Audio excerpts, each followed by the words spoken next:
किसी लता के नीचे, किसी संत भगवान के सानिध्य में, अब हमारा ये स्थान भजन वृत्ति बढ़ाएगा। उस व्यक्ति का घर जिसके पास जाने से वासनाएं बढ़ रही, उस स्थान में जहां दृश्य देखने से हमारे अंदर गंदी बातें आ रही, पहला है स्थान, दूसरा है अन्न। बहुत बड़ा प्रभाव अन्न का होता है। अगर अधर्म के द्वारा कमाया हुआ अन्न है तो बुद्धि अधर्म में ही लगेगी। यदि भोजन पकाते समय, रसोई रांधते समय आप विकारात्मक चिंतन कर रहे हैं तो कोई भी प्रसाद पाए उसके अंदर विकार जागृत हो जाएगा। अन्न का बहुत बड़ा प्रभाव पड़ता है। एक बार पूज्यपाद उड़िया बाबा जी महाराज अपने परिकर के साथ भ्रमण में थे तो किसी बड़े धनी मानी ने निमंत्रण दिया, महाराज आज यहीं रुको। तो बाबा ने कहा हम लोग गांव के अंदर नहीं रुकते, तो बाहर कोई वृक्षों का समुदाय, जंगल जैसा, तो उसमें वहां रुके, पर भोजन उनकी तरफ से, भोजन सबने पाया। जब सुबह हुआ तो महात्मा जन, साधक जन एक दूसरे की तरफ देखे और बोले आज तो हमको बड़ा दोष हुआ, गंदा स्वप्न आया और हमारा संयम बिगड़ गया। बोले ये तो हमको भी हुआ, जितने थे सबको हुआ। उड़िया बाबा के समीप गए, बाबा ने कहा अच्छा ऐसा हुआ, ये तो अन्न दोष है, बुलाओ सन्न पवाने वाले को, फिर चलेंगे। बुलाया और बाबा ने कहा बिल्कुल सत्य बोलना, नहीं तो आप जानते हो इतने महात्माओं के संयम को आपने भ्रष्ट कर दिया, सत्य बोलना क्या बात थी। उनका महाराज संतान नहीं हो रही थी, सुना था आप बहुत सिद्ध महापुरुष हैं तो आपके परिकर को इसीलिए पवाया, अंदर काम भाव था कि हमारे कामना थी कि संतान उत्पन्न हो, वैसे चिंतन करते हुए बनाया ऐसे। बोले सबका संयम नष्ट कर दिया, होश में, नरक जाने वाली बात मत सोचो।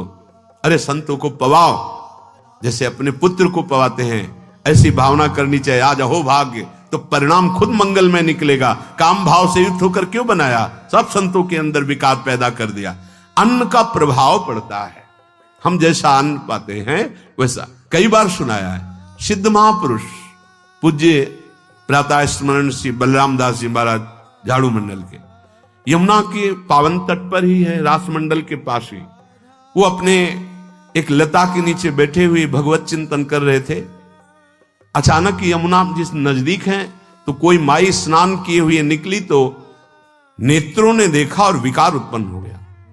वयोवृद्ध सिद्ध महापुरुष, उन्होंने कहा आप तो इस शरीर को नष्ट कर दूंगा। शिष्यों ने कहा महाराज ऐसा क्यों? बोले किसी माता के शरीर को देखकर हमारे अंदर विकार क्यों आ गया? ऐसा नहीं, आज तक कभी नहीं हुआ, ऐसा क्यों हुआ? उनका महाराज आपस में सब शिष्यों ने कि कुछ न कुछ तो खान पान में गड़बड़ी हो गई तभी ऐसा हुआ। बाबा आज परिक्रमा करते हैं वृंदावन की, बाद में आप जो आदेश करेंगे जैसा करेंगे, पहले परिक्रमा।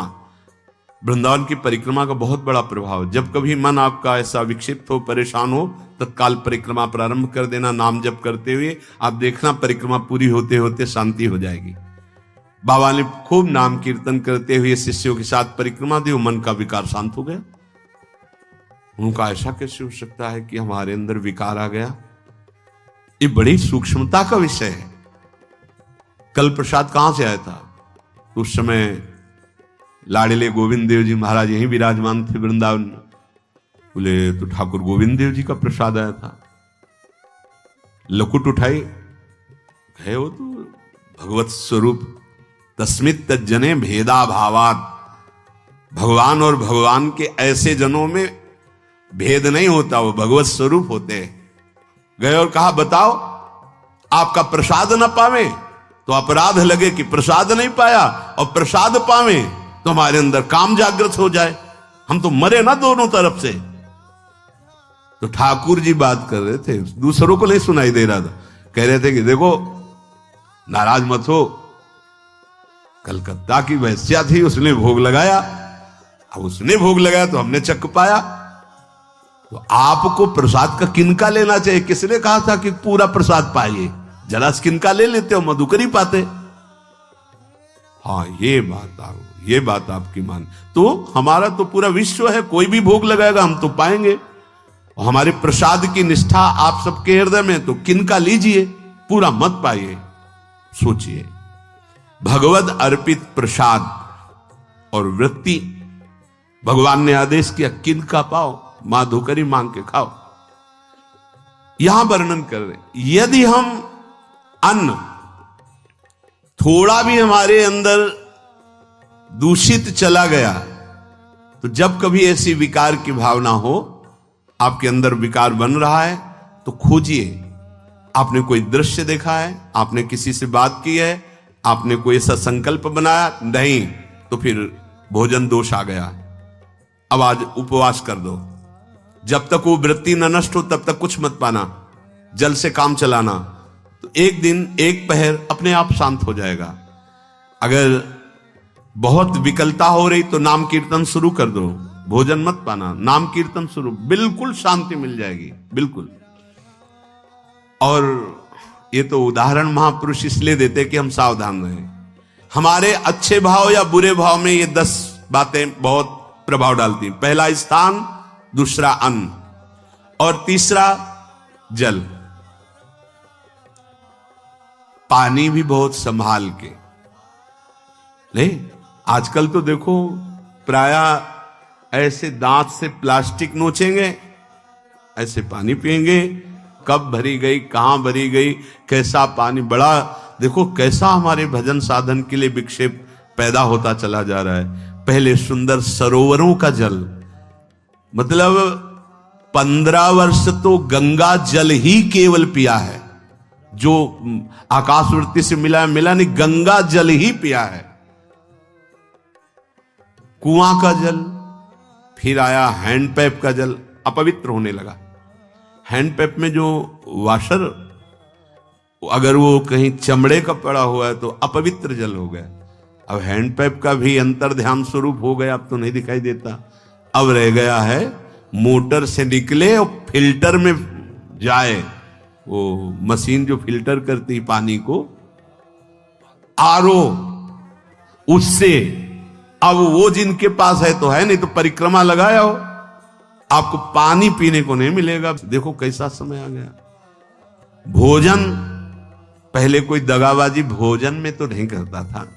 गांव में जब जिसके यहां दूध बेचा जाता था ना, उसको बहुत लघु दृष्टि से देखा है, गाय माए एक बराबर होती है, ये दूध बेचता है। 10-5 किलो मठा तो आप ऐसे मांग के ले सकते थे, अगर अड़ोस पड़ोस में वो मठा मिल जाएगा। जब कोई उत्सव होता, फ्री दूध 100-200 500 किलो पूरे गांव के सब दे देते, कोई ऐसे बेचता था। अब दूध नहीं, जब बूढ़े लोग बैठते थे कहते थे पानी बिकेगा आगे चल के। आज पानी बिक रहा है, नहीं बिक रहा, पानी बिक रहा है। हमें लगता है सबको ही पैसे से ही पानी है, वो बोतलें नीली नीली नहीं, इतनी बड़ी बड़ी बिकती, उन्हीं से पानी पिया जा रहा है। आगे और समय जल का प्रभाव पड़ता है। जैसे हम गंगा जल पीते थे, सही कहते हैं, कई कई दिन जब भोजन नहीं मिलता तो पूरी पौष्टिकता गंगा जल से मिलती थी। गंगा माता के जल से ऐसा लगता था मानो हम परम पावन अमृत पान कर रहे हैं, सारी पौष्टिकता मिलती थी। कुएं का जल अपने आप में पौष्टिकता से युक्त होता, जो हमें चाहिए। आज देखो जल की समस्या हो गई। पवित्र जल पीने के लिए हम तरस रहे हैं, कहां हो जल और कैसे मिलेगा जल? या तो आप पैसे वाले हो तो आप खरीद करके पीजिए, नहीं तो अब वो जल नहीं रह गया कि कुएं से निकाला पी लिया या सरोवर से पी लिया, या कैसा दुर्भाग्य है। जल का बहुत बड़ा योग है साधना में। जैसे स्थान का तो परम पावन वृंदावन धाम, अन्न का तो अब हम भगवत प्रसाद पाते हैं, तो जल का बहुत बड़ा योग है। आज दूषित होता चला जा रहा है, क्योंकि अब हाथ की बात नहीं रह गई है कि आप सुंदर कुआं से जल लें या सरोवर से जल लें या आप नदी से जल लें। हाँ, स्वामी जी के लिए लिखा हुआ है कि रोज यमुना स्नान और रोज यमुना जल ही पान। हमारे वृंदावन के समस्त भगवत स्वरूपों का स्नान यमुना जल से ही होता था, हो रहा है और होता ही रहेगा। बिहारी जी के लिए आज भी कलश में भरकर यमुना जल ही जाता है। वो कपड़ा से ऐसे ढक के जब हम 2 बजे परिक्रमा देते थे तो एक महाभागवत है, वो किसी को छूते नहीं, दूर से कहते छूना मत, बिहारी जी के लिए जल जा रहा है स्नान के लिए बिहारी जी का। फिर चौथा है आपका परिकर। जहां पर रह रहे हैं वो समुदाय, चाहे परिवार हो या समुदाय, वो कैसा है, रजोगुणी है, तमोगुणी है, सतोगुणी है या त्रिगुणातीत भागवतिक है, उसका प्रभाव पड़ेगा। पांचवा है आपका पड़ोस, आसपास वाले घर, जैसा है वैसा प्रभाव पड़ेगा आपके ऊपर। पड़ोस निंदनीय है तो बंधन से युक्त होना पड़ेगा। लंका के पड़ोस में रहने के कारण अगाध महिमा वाले समुद्र को बांध दिया गया। रघुनाथ जी ने पुल बांधा और दंड देने के लिए तैयार हो गए थे सरकार, अग्निबाण संधान कर लिया था, पड़ोस के कारण ही तो ना, पड़ोसी रावण था। इसीलिए आस पड़ोस का बड़ा प्रभाव पड़ता है। फिर अगला है दृश्य, इस पे बहुत सावधानी की जरूरत है। ये मोबाइल भगवान चल गए हैं, बहुत विस्तार से चल गए हैं। अब कोई छोटा मोबाइल रखना नहीं चाहता, सब वो स्क्रीन वाला रखना चाहते, टच मोबाइल। दृश्य से बचो, बच्चों, जवानों, बूढ़ों, सबकी वृत्ति जो माया आकर्षित करती, जो दृश्य हम देखने के लिए अंदर से उल्लसित है, वो मोबाइल में सब है, चाहे भागवतिक और चाहे सांसारिक। तो भाई देख लो, गुण दोष में संसार है। अगर आप दोष ग्रहण करना चाहते हो तो दोष ले लो, गुण तो गुण। बहुत बहुत खतरनाक विषय है और बहुत लाभदायक विषय है। किसी संत की वाणी एक बार समझ में नहीं आई, अगर हम 10 बार सुने तो समझ में आ जाएगी। ये लाभदायक है। कभी कोई किसी से बात करनी, पहले जाए तो पोस्ट कार्ड चलते थे, एक कार्ड, वो 15 पैसे का इतना बड़ा वाला आता था, 25 पैसे का बंद वाला लिफाफे में आता था, नीले नीले कागज का 15 पैसे वाला कार्ड। उसमें चिट्ठी जाती थी महीनों में। कभी यहां 1 मिनट में अमेरिका से बात कर लो, कितनी बढ़िया बात हो गई। उसका दुरुपयोग ना करो। अब हमारी इतनी चंचल वृत्ति है कि दुरुपयोग करने के लिए उत्साह बढ़ जाता है। बोले अब सब काम हो गया है, अब एकांत सेवन कर रहे हैं, अंदर से सिटकिनी बंद और मोबाइल भगवान का संग शुरू। 2-4 मिनट सत्संग और अच्छे दृश्य देखे, फिर बगले में वहां सब होता है कि आप बस उसको ऑन कीजिए, फिर जो मनोरंजन शुरू होता है, फिर उपासक मिटिया मेट हो जाता है। ये बहुत सावधानी की बात कह रहे हैं। वैसे हमें लगता है यदि आप कोई बड़े कार्य वाले ना हो तो छोटा मोबाइल रखे तो अच्छा रहता है। तो इसलिए ये एक ऐसा कलयुग भगवान ने रचा है कि बचा पाना बड़ा मुश्किल। इससे वृत्ति को बचाओ, जो बचा ले गया वो आगे साधना कर सकता है। बहुत सावधान बच्चों। हमें लगता है यदि आपका मन चंचल हो, आपके शासन में ना हो, तो स्क्रीन वाला मोबाइल अपने माता पिता को दे देना चाहिए। और हम कहते रखो, छोटा वाला रखो, कभी कोई आपत्ति विपत्ति या सूचना देनी हो, बढ़िया काम करता है। जरूरी नहीं है इतना बड़ा लेके चलना। हाँ, अगर आपको बहुत राजकीय विभाग के कार्य हैं तो बात अलग है कि कौन सी सामान कहां कैसे, तो वहां से वीडियो भेज रहा है, वो चेक कर रहा है, यस हाँ ठीक है अब चलाओ। अपने को क्या काम है? सत्संग अगर सुनना है तो सत्संग सुनने के अलग यंत्र आते हैं, चला दो उसमें, वो इतनी बड़ी लगती है, उसमें चिप, पेन ड्राइव ऐसे लगा दो और सत्संग सुनो। जरूरी वो दृश्य वाला रखो। यहां कह रहे दृश्य, अगर गलत दृश्य देखा तो बावरे बन जाओगे और अच्छा दृश्य देखा तो भगवान के मार्ग के पथिक बनोगे। तो देखो, अच्छे दृश्य में भी दोष दर्शन की वृत्ति की गुंजाइश है। जैसे कोई लीला हो रही है, लीला के पात्र, जैसे हमारे ब्रजमंडल में रास लीला होती थी, ऐसे 12 वर्ष 13 वर्ष के लीला पात्र, सब नव किशोर, जहां भाव ही बने रोते रहो। अब वहां बड़े बड़े लीला पात्र हैं, अगर हमारी भावना शासन में नहीं तो वहां हम अंग प्रत्यंग के दर्शन से हमारी हाव भाव वहां जो हो रहा है उससे हमारी वृत्तियां बिगड़ जाएं। जब छोटे छोटे लाडली लाल परस्पर खेलते हैं तो केवल आशीर्वाद देने का, रोने का मन होता है। अगर आप लीला भी देख रहे हैं तो बहुत सावधानी की जरूरत है, क्योंकि वो चिदानंद शरीर नहीं है, पांच भौतिक शरीर। हमारी दृष्टि पंचभूत में लगी हुई है। नाम जप करो, लीला गायन करो, फिर देखो जो लीला है, यही जीवन का परम सुख मिलेगा। सच्ची मान लीजिए। बस हम बार बार ये कहते हैं, मोबाइल का सदुपयोग कीजिए, दुरुपयोग नहीं। मोबाइल बुरा नहीं, उसका प्रयोग बुरा है। दृश्य और साहित्य वैसे ही मनोवृत्तियां फिसलने वाली हैं, और जब ये आ गया कि फिसलाने में कितना लाभ है तो हानि।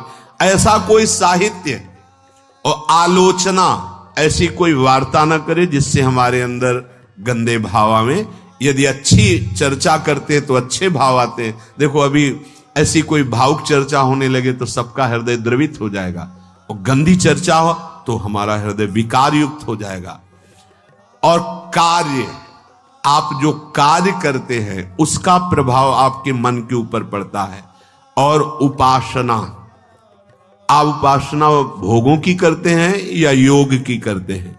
ये 10 से भाव बनते हैं और 10 से भाव बिगड़ते हैं। स्थान, अन्न, जल, परिवार, अड़ोस पड़ोस, दृश्य, साहित्य, आलोचना, आजीविका का कार्य और उपासना। यदि ये भागवतिक हुए तो आपके अंदर भगवत भाव बढ़ेगा, और यदि ये रजोगुणी तमोगुणी हुए तो आपके अंदर आसुरी भाव बढ़ेगा। इन 10 से सावधानी पूर्वक व्यवहार होना चाहिए। जैसे आस पड़ोस में है तो बड़ी सुविधा है, यहां कोई किसी से मतलब नहीं रखता। बगल वाला कौन रह रहा, किसी से मतलब, ये बढ़िया है। ज्यादातर गांव में होता है। अपने यहां ये अच्छा है कि जैसे आप अपने कमरे में गए, किसी से कोई मतलब नहीं है। वैसे ऐसा ही जीवन रखना चाहिए। अड़ोस पर ये ज्यादा जो व्यवहार मित्रता बढ़ाने वाला विषय, ये धाम में नहीं है। वृंदावन में ऐसा नहीं व्यवहार रखना चाहिए। आपके पड़ोस में कौन रख रहा है आपका परिचय नहीं होना चाहिए। कौन कौन रह रहा है आपकी जानकारी नहीं होनी चाहिए। नजर नीची की, अपने कुटिया में गए, अपने ठाकुर जी से मतलब, अपने भजन से मतलब। ना पड़ोसी को कुछ देना चाहिए ना लेना चाहिए। बात समझ लेना कि जैसे आज उत्सव है, उनको हम बुलाते हैं, वो हमारे यहां, ये व्यवहार यहां नहीं है। बनवासी हो, ठाकुर का भोग लगाया, और अगर आपको बांटना है तो बाहर निकलो, आधा किलोमीटर दूर ऐसी जगह बांटो जो तुम्हें राधे श्याम दोबारा ना बोले। फिर वो तुम्हें बुलाएगा, फिर वो बैठेगा, फिर प्रपंच की बातें होंगी, निंदा स्तुति की होंगी, फिर बड़ी संगोष्ठी होती है, पता चलता है। क्या फायदा ऐसे जीवन से? आप वनवासी हो, समय एकांत में दीजिए, अपनी कुटिया में बैठिए, नाम जप कीजिए, निकलिए, सत्संग सुनिए, ठाकुर दर्शन कीजिए, परिक्रमा कीजिए, फिर अपनी कुटिया में। ज्यादा व्यवहार में नहीं उतरना चाहिए। ये वनवास है, वृंदावनवास। सत्संग का सेवन, रजोगुण तमोगुण का त्याग, तो दुष्संग से आप बच जाएंगे। दुष्संग से बचने का मतलब है काम, क्रोध, मोह, स्मृति भ्रंश, बुद्धिनाश, सर्वनाश कारणत्वात्। देवर्षि नारद जी कहते हैं, अगर दुष्संग का त्याग हो गया तो आप काम का, क्रोध का, मोह का, जो हमारी भगवत स्मृति का नाश कर देते हैं, जो हमारी बुद्धि का नाश कर देते हैं, जो हमारे सर्वनाश करने वाले हैं, इनका त्याग कर पाएंगे। कुसंग अगर हो गया तो इनका त्याग नहीं हो सकता, बहुत कठिन हो जाता है। भगवत संबंधी तत्वबोध होना या भगवत रहस्य लीला में प्रवेश पाना, जो अपनी इंद्रियों को भोगों में तृप्ति कराने की कोशिश कर रहे हैं, उनका चिंतन भोगों का ही होगा।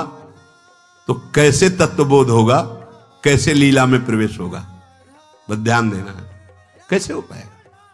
क्योंकि जिस चित्त वृत्ति से भगवदाकार हमें वृत्ति करनी थी, वो तो हमने भोगों के चिंतन में लगा दी, भोग क्रियाओं में लगा दी। एक स्थिति होती है जब आपकी चित्त वृत्ति भगवदाकार हो गई है, तो व्यवहार में रहते हुए भी विषयान ग्रहणंत मुंचंत वा, खान पान, उठना बैठना, है सब बाहरी क्रियाएं हो रही हैं, अंतर से वो अपने आराध्य देव में सदैव स्थित रहता है। उसका परिचय आपको जब ऐसे महापुरुष का सानिध्य मिलेगा तो आप विषय सेवन करते हुए भी निर्विषय रहेंगे। आपके अंदर विषयों की प्रियता नहीं रह जाएगी। आपके अंदर एक प्रबल वैराग्य ऐसी धारणा बन जाएगी, कुछ नहीं, कोई भी तुम्हें प्रभावित नहीं कर सकता। यद्यपि खान पान हर्ष आदि की सब व्यवहारिक वृत्तियां हैं, पर उस महापुरुष का प्रभाव ऐसा होगा कि आपका हृदय निर्विकार हो जाएगा। और बहुत ही त्याग की सब बातें की जा रही, लेकिन हृदय भी सही है तो संग से विषय रंग बढ़ जाएगा। ये देखा गया है।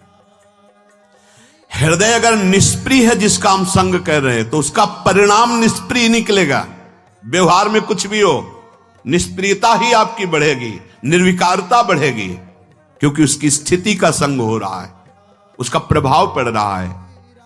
तो सर्वनाश की जड़ है विषय चिंतन। ये बहुत बड़ी बात है। विषय चिंतन सर्वनाश की जड़ है। यहां विषय भोग नहीं कहा, क्योंकि चिंतन का परिणाम भोग है। पहले चिंतन होता है। साधक ध्यायतो विषयान पुंसः संगस्तेषु उपजायते संगात् संजायते कामः कामात् क्रोधो विजायते क्रोधात् भवति सम्मोहः सम्मोहात् स्मृति विभ्रमः स्मृति भ्रंशात् बुद्धिनाशो बुद्धिनाशात् प्रणश्यति सर्वनाश। कैसे हुआ? ध्यायतो विषयान पुंसः, विषयों का चिंतन। इसीलिए अनन्यश्चिन्तयन्तु माम भगवान आदेश करते हैं।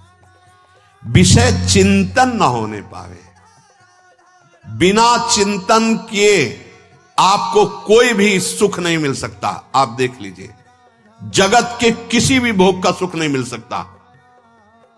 चिंतन से ही आपको सुख की अनुभूति हो रही है। अगर आप चिंतन ना करें तो आपको कोई सुख नहीं मिलता। आप चिंतन उसका घसीट लिया गया। अगर